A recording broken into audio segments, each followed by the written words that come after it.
ಕರ್ನಾಟಕದಲ್ಲಿ ಟ್ಯಾಕ್ಸಿಗೆ ಅದೇ ತರನೇ ಮ್ಯಾಕ್ಸಿ ಕ್ಯಾಬ್ ಬಸ್ಸಸ್ಗೆ ಸಪರೇಟ್ ಪರ್ಮಿಟ್ಗಳಿದೆ. ಆಟೋ ರಿಕ್ಷಾಗಳಿಗೆ ಸಪರೇಟ್ ಪರ್ಮಿಟ್ಗಳಿದೆ.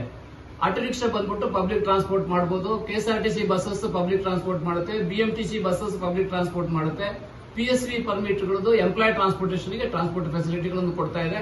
ಇದರಲ್ಲಿ ಕಾಂಪಿಟೇಟಿವ್ ಪ್ರೈಸ್ಗೆ ಆಪರೇಟ್ ಮಾಡುವಂತ ಸಿಸ್ಟಮ್ಗಳು ಇದೆ. ಇದೇ ತರನೇ ಸ್ಕೂಲ್ ಚಿಲ್ಡ್ರನ್ಸ್ ಗಳಿಗೆ ಕೂಡ ಸ್ಕೂಲ್ ಬಸ್ಸಸ್ಗಳು ಕೂಡ ವೆರಿ ಕಾಂಪಿಟೇಟಿವ್ ಪ್ರೈಸ್ಗಳಲ್ಲಿ ಅವರು ಕೂಡ ಸ್ಕೂಲ್ ಚಿಲ್ಡ್ರನ್ಸ್ ಗಳಿಗೆ ಫೆಸಿಲಿಟಿ ಪ್ರೊವೈಡ್ ಮಾಡ್ತಾ ಇದ್ದಾರೆ. ಇದೆಲ್ಲದಕ್ಕೂ ಕೂಡ ಪರ್ಮಿಟ್ ಸಿಸ್ಟಮ್ ಇದೆ, ಸೇಫ್ಟಿ ಪ್ರೊಸೀಜರ್ಸ್ ಅಂತಿದೆ. ಡ್ರೈವರ್ಸ್ ಗಳಿಗೆ ಕೂಡ ಸಪರೇಟ್ ಆದ ನಾರ್ಮ್ಸ್ ಅಂಡ್ ರೆಗ್ಯುಲೇಷನ್ಸ್ ಕೂಡ ಡ್ರೈವಿಂಗ್ ಲೈಸೆನ್ಸ್ ಅಲ್ಲಿ ಕೂಡ ಇದೆ.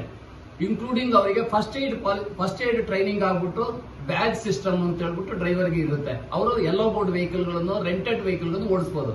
ಸಮ್ ಟೈಮ್ ಪ್ಯಾಸೆಂಜರ್ ಗಳಿಗೆ ಏನಾದ್ರು ಡಿಸ್ಟರ್ಬೆನ್ಸ್ ಆಯ್ತು, ಹೆಲ್ತ್ ಅಪ್ಸೆಟ್ ಆಯ್ತು, ಏನಾದ್ರು ತೊಂದರೆ ಆದ್ರೆ ಡ್ರೈವರ್ಗೆ ಫಸ್ಟ್ ಏಡ್ ಆಗಿದೆ ಅಂದ್ರೆ, ಫಸ್ಟ್ ಏಡ್ ಟ್ರೈನಿಂಗ್ ಆಗಿದೆ ಅಂದ್ರೆ ಅವ್ರಿಗೆ ಗೊತ್ತಿರುತ್ತೆ ಯಾವ ತರ ಪೇಷಂಟ್ಗೆ ಅವರ ಪ್ಯಾಸೆಂಜರ್ಗೆ ಸೇಫ್ಟಿ ಮಾಡಬೇಕು, ಸುರಕ್ಷತೆ ಕೊಡಬೇಕು, ಹೆಲ್ತ್ ಕಂಡೀಷನ್ ಗೆ ಯಾವ ತರ ಸಪೋರ್ಟ್ ಕೊಡಬೇಕು ಅಂತ ಹೇಳುವಂತದ್ದು ಡ್ರೈವರ್ಗೆ ಗೊತ್ತಿರುತ್ತೆ. ಇದು ಫಸ್ಟ್ ಏಡ್ ಅಲ್ಲಿ ನಮಗೆ ಟ್ರೈನಿಂಗ್ ಆಗಿ ಬರುವಂತದ್ದು.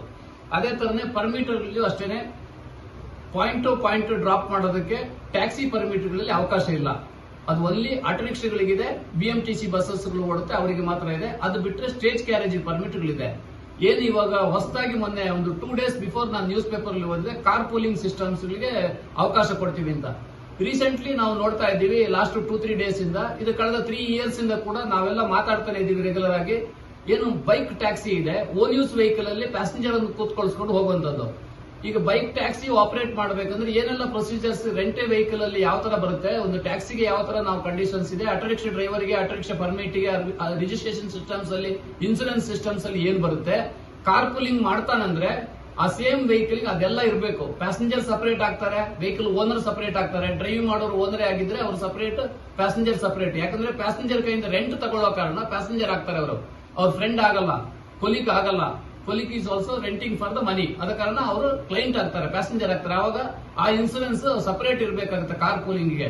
ಅದೇ ತರನೇ ಪರ್ಮಿಟ್ ಸಿಸ್ಟಮ್ ಅದಕ್ಕೆ ಬೇಕಾಗುತ್ತೆ. ರೆಂಟ್ ವೆಹಿಕಲ್ ರನ್ ಮಾಡಬೇಕಂದ್ರೆ ಪರ್ಮಿಟ್ ಸಿಸ್ಟಮ್ ಬೇಕಾಗುತ್ತೆ. ಅದೇ ತರನೇ ವೆಹಿಕಲ್ ಸಮ್ ಟೈಮ್ ವೆಹಿಕಲ್ ಅಲ್ಲಿ ಏನಾದ್ರೂ ಥೆಫ್ಟ್ ಆಯ್ತು, ಇಲ್ಲ ಇನ್ನೇನಾದ್ರೂ ಆತಂಕಕಾರಿ ಆಯ್ತು ಅಂದ್ರೆ ಅಂತ ಟೈಮಲ್ಲಿ ವೆಹಿಕಲ್ ಟ್ರೇಸ್ ಮಾಡಕ್ಕೆ ಈಗ ಸುರಕ್ಷತಾ ರೂಲ್ಸ್ಗಳು ಬೇಕಾದಷ್ಟು ರೂಲ್ಸ್ಗಳು ಬಂದಿದೆ. ಒಂದು 8ರಿಂದ 10 ರೂಲ್ಸ್ಗಳು ಸೇಫ್ಟಿ ಪರ್ಪಸ್ ರೂಲ್ಸ್ಗಳಿದೆ. ಅದರಲ್ಲಿ ಪ್ಯಾಸೆಂಜರ್ ಸೇಫ್ಟಿ ಇದೆ, ವೆಹಿಕಲ್ ಸೇಫ್ಟಿ ಇದೆ, ಸ್ಪೀಡ್ ಕಂಟ್ರೋಲಿಂಗ್ ಸೇಫ್ಟಿಗಳಿದೆ. ಇದೆಲ್ಲವೂ ಕೂಡ ರೆಂಟೆಡ್ ವೆಹಿಕಲ್ಗೆ ಪರ್ಮಿಟ್ ಕೊಡುವಾಗಲೇ, ರಿಜಿಸ್ಟರ್ ಮಾಡುವಾಗಲೇ ಇದೆಲ್ಲ ಫಿಟ್ ಆಗಿ ರೂಲ್ಸ್ ಅಂಡರ್ ಅಲ್ಲಿ ರಿಜಿಸ್ಟರ್ ಆಗಿ ವೆಹಿಕಲ್ ಬರುತ್ತೆ ಕಮರ್ಷಿಯಲ್ ಪರ್ಪಸ್ ರನ್ ಮಾಡುವಂತ ಟ್ರಾನ್ಸ್ಪೋರ್ಟ್ಗೆ. ಈ ಕಾರ್ ಪೂಲಿಂಗ್ ಅಂತ ಹೇಳುವಂತ ಖಾಸಗಿ ವೆಹಿಕಲ್ಗಳು ಕೂಡ ನೀವು ಕೊಟ್ರೆ ಇದರಲ್ಲಿ ಈ ಸೇಫ್ಟಿ ಪರ್ಪಸ್ಗಳು ಯಾವುದೂ ಇರಲ್ಲ. ಇನ್ಸೂರೆನ್ಸ್ಗಳು ಲಿಮಿಟೆಡ್ ಇನ್ಸೂರೆನ್ಸ್ಗಳು ಇರುತ್ತೆ. ಇದೆಲ್ಲವೂ ಇದ್ದಲ್ಲಿ ಮಾತ್ರನೇ ವೆಹಿಕಲ್ ಯೆಲ್ಲೋ ಬೋರ್ಡ್ ಮತ್ತು ವೈಟ್ ಬೋರ್ಡ್ ಅಂತ ರಿಜಿಸ್ಟ್ರೇಷನ್ ಅನ್ನು ಒನ್ಸ್ ಕೊಟ್ಟ ಮೇಲೆ ಈ ತರ ಮಾಡೋದು ತಪ್ಪು. ಅದೇ ತರ ನೀವು ಕಾರ್ ಪೂಲಿಂಗ್ ಸಿಸ್ಟಮ್ ಅನ್ನು ನೀವು ಸಿಟಿಯಲ್ಲಿ ಮಾಡ್ತೀರಂದ್ರೆ ಯೆಲ್ಲೋ ಬೋರ್ಡ್ ರಿಜಿಸ್ಟ್ರೇಷನ್ ಕ್ಯಾನ್ಸಲ್ ಮಾಡಿ ಲಿಬರಲ್ ಆಗಿ ಎಲ್ಲರೂ ಯಾವ ವೆಹಿಕಲ್ ಯಾವ ಪರ್ಮಿಟ್ ಇರದೆ ಒಂದೇ ಸಿಂಗಲ್ ಪರ್ಮಿಟ್ ಅಲ್ಲಿ ಗಾಡಿ ಓಡಿಸೋ ತರ ಮಾಡಬೇಕಾಗುತ್ತೆ. ಆತರ ಮಾಡಿದಾಗ ಯಾವ ವೆಹಿಕಲ್ ಬೇಕಾದ್ರೂ ಓನ್ ಯೂಸ್ ವೆಹಿಕಲ್ ನವರು ಕೂಡ ರೆಂಟ್ ಮಾಡಬಹುದು. ಯೆಲ್ಲೋ ಬೋರ್ಡ್ ವೆಹಿಕಲ್ ರಿಜಿಸ್ಟ್ರೇಷನ್ ಮಾಡುವಂತ ಕಡ್ಡಾಯ ಇಲ್ಲ. ಯಾವ್ದು ಈಸಿಯೆಸ್ಟ್ ಆಗುತ್ತೆ, ಯಾವ್ದು ಕಡಿಮೆ ಟ್ಯಾಕ್ಸ್ ಆಗುತ್ತೆ ಆ ಕ್ಯಾಟಗರೈಸ್ ಅಲ್ಲಿ ಹೋಗ್ಬಿಟ್ಟು ನಾವು ರಿಜಿಸ್ಟರ್ ಮಾಡ್ಬಿಟ್ಟು ವೆಹಿಕಲ್ ಓಡಿಸ್ಲಿಕ್ಕೆ ಅವಕಾಶ ಕೊಟ್ರೆ own use vehicle taxi run ಮಾಡೋದ್ರಲ್ಲಿ ತಪ್ಪಿಲ್ಲ ಅಂತ ನಾವು ಹೇಳ್ಬೋದು.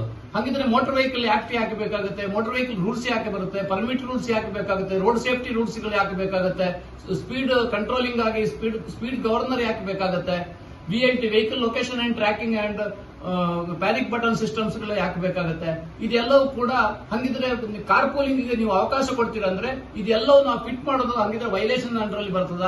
ಅದಕ್ಕೆ ಬೇಕಾಗಿ ಇದು ಗೊಂದಲಮಯವಾಗಿದೆ. ಕಾರ್ ಪೂಲಿಂಗ್ ಕೂಡ ಮುಂದಿನ ದಿನಗಳಲ್ಲಿ ಇವಾಗ ಅವಕಾಶ ಕೊಟ್ರೆ ಮುಂದಿನ ದಿನಗಳಲ್ಲಿ ಇವಾಗ ಹೆಂಗೆ ಬೈಕ್ ಟ್ಯಾಕ್ಸಿ ಇವಾಗ ಯಾವ ತರ ಆಗುತ್ತೆ ಅದೇ ತರನೇ ಕಾರ್ ಪೂಲಿಂಗ್ ಕೂಡ opposite of the motor vehicle act ಆಗುತ್ತೆ. ಈ ಬುಕ್ ಗಳಿಗೆಲ್ಲ ಬೆಲೆನೇ ಇಲ್ಲದಾಗುತ್ತೆ. ಮೋಟರ್ ವೆಹಿಕಲ್ ಅಂಡ್ ರೂಲ್ಸ್ ಗಳಿಗೆ, ರೆಗ್ಯುಲೇಷನ್ ಗಳಿಗೆ ಬೆಲೆನೇ ಇಲ್ಲದಂಗಾಗುತ್ತೆ. ರೆಗ್ಯುಲೇಟರಿ ಆಕ್ಟ್ ಗಳಿಗೆ ವ್ಯಾಲ್ಯೂ ಇಲ್ಲದಂಗಾಗುತ್ತೆ. ಆದ ಕಾರಣ ಕಾರ್ ಪೂಲಿಂಗ್ ಅಂತ ಹೇಳುವಂತದ್ದು ಅದು ಇ ಕಾಮರ್ಸ್ ಅಲ್ಲಿ ಆನ್ಲೈನ್ ನಲ್ಲಿ ಬರ್ತಾರೆ, ಅವ್ರು ಇನ್ವೆಸ್ಟ್ಮೆಂಟ್ ಮಾಡ್ತಾರೆ, ಬಿಸ್ನೆಸ್ ಮಾಡ್ತಾರೆ. ಆದ್ರೆ ಮೋಟರ್ ವೆಹಿಕಲ್ ಆಕ್ಟ್ ಅಲ್ಲಿ ಇಲ್ಲ. ಎಲ್ಲ ಕಡೆ ನೋಡಿದಾಗ ನಮಗೆ ಡ್ರಾಫ್ಟಿಂಗ್ ಗಳಿದೆ. ಆಮೇಲೆ ಹಲವಾರು ಸಮಿತಿಗಳು, ಹಲವಾರು ನಾಲೆಜ್ಡ್ ಪರ್ಸನ್ಗಳು ಡಿಸ್ಕಷನ್ ನಡೆದಿದೆ. ನಮಗೆ ಬೇಕಾದಷ್ಟು ಕಡೆ ಸಿಗುತ್ತೆ. ವೆಬ್ಸೈಟ್ ಅಲ್ಲಿ ಹೋಗಿ ಚೆಕ್ ಮಾಡಿದಾಗ ಎಲ್ಲ ಕಡೆ ಸಿಗುತ್ತೆ. ನೀತಿ ಆಯೋಗದಲ್ಲಿ ಕೂಡ ಡಿಸ್ಕಷನ್ ಗಳಾಗಿದೆ. ಆದ್ರೆ as A motor vehicle act under ಅಲ್ಲಿ ಕಾರ್ ಪೂಲಿಂಗ್ ಅಂತ ಹೇಳುವಂತದ್ದು ಎಲ್ಲಿಯೂ ನಮಗೆ ಕಾಣ್ತಾ ಇಲ್ಲ. Once central government ministry of road transport ಇಂದ ನಮಗೆ rules regulation frame work fixation ಆಗ್ಬಿಟ್ಟು ಬಂದ ಮೇಲೆ ಕಾರ್ ಪೂಲಿಂಗ್ ಮಾಡಿದ್ರೆ ಅದು ತಪ್ಪಿಲ್ಲ. ಆದ್ರೆ before motor vehicle act under ಅಲ್ಲಿ ಬರ್ಲಿಕ್ಕೆ ಮೊದಲೇ ಕಾರ್ ಪೂಲಿಂಗ್ ಸ್ಟಾರ್ಟ್ ಮಾಡಿದ್ರೆ, ಅಥವಾ ಪರ್ಮಿಟ್ ಇಲ್ಲದ ವೆಹಿಕಲ್ ಕಾರ್ ಪೂಲಿಂಗ್ ಮಾಡಿದ್ರೆ, ಅಥವಾ ಕಾರ್ ಪೂಲಿಂಗ್ ಪ್ರೊವೈಡ್ ಮಾಡುವಂತ ಏನು ಇ ಕಾಮರ್ಸ್ ಸಂಸ್ಥೆ ಆಗಿರ್ಬೋದು, ಅಥವಾ ಕಮ್ಯುನಿಕೇಶನ್ ಕೊಡುವಂತ ಟೆಕ್ನಾಲಜಿ ಆಗಿರ್ಬೋದು, ಅದೆಲ್ಲವೂ ಕೂಡ ಲೈಸೆನ್ಸ್ ಆಗಿದ್ರೆ ಮಾತ್ರ ಓಡಿಸಬಹುದು ಅಂತ ನಾನು ಹೇಳ್ತೀನಿ. ರಾಧಾಕೃಷ್ಣ ಒಳ್ಳ, Karnataka state travel operator association ಅಧ್ಯಕ್ಷ.